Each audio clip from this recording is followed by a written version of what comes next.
श्रीमद् भागवत गीता अध्याय 2 श्लोक संख्या 51। कर्मजं बुद्धियुक्ता हि फलं त्यक्त्वा मनीषिणा जन्म बंध विनिर्मुक्ता पदम गच्छन्त नाययम्। यहाँ इस श्लोक का अर्थ है, इस तरह भगवत भक्ति में लगे रहकर बड़े बड़े ऋषि मुनि अथवा भक्तगण अपने आप को इस भौतिक संसार में कर्म के फलों से मुक्त कर लेते हैं। इस प्रकार वे जन्म मृत्यु के सारे चक्र से छूट जाते हैं और भगवान के पास जाकर उस अवस्था को प्राप्त करते हैं जो समस्त दुखों से परे है। इस श्लोक में भगवान बता रहे हैं कि जिस प्रकार निष्काम कर्म मैंने बताया है, यदि कोई करता है तो बड़े बड़े ऋषि मुनि भी इस प्रकार कर्म करके उन्होंने भी ये प्राप्त किया है, ऐसा पद प्राप्त किया है। कैसा पद? तो कहा गया है अनामयम, यानी निष्काम कर्म करने से, अनासक्त होकर कर्म करने से हमारा हृदय निर्मल होता है इस प्रकार के कर्मों से।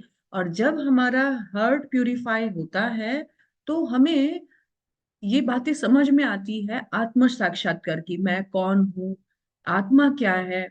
और इस प्रकार से हम अपने आप को परमात्मा भगवान के बारे में, भगवान के साथ रिलेशन क्या है वो समझने में ये बातें हमको सहायता प्रदान करती है।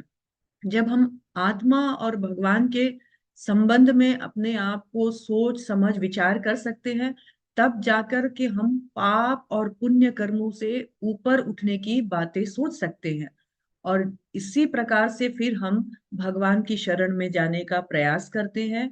ऐसे शरण में जाने से जन्म मृत्यु का जो चक्र है, साइकिल है, वो खत्म हो जाता है। 84 लाख योनियों में हमारा पुनरअपि जननम पुनरअपि मननम, ये जो जो चक्र है वो समाप्त हो जाता है और हम विष्णु पद प्राप्ति करते हैं, यानी वो स्थान प्राप्त करते हैं जो कि जो बहुत मुश्किल है प्राप्त करना।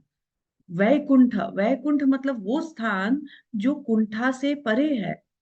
तो निष्काम कर्म हमारे हृदय को निर्मल करते हुए हमें विष्णु पर पद जो है, यानी वैकुंठ, वो प्रदान कर सकता है। इसीलिए भगवान बोल रहे हैं, देखो तुम्हें स्वर्ग जाने के लिए नहीं, बल्कि भगवत धाम, अपने नित्य धाम जो तुम्हारा परमानेंट घर है, वहां जाने के लिए प्रयास करना चाहिए। हरे कृष्ण।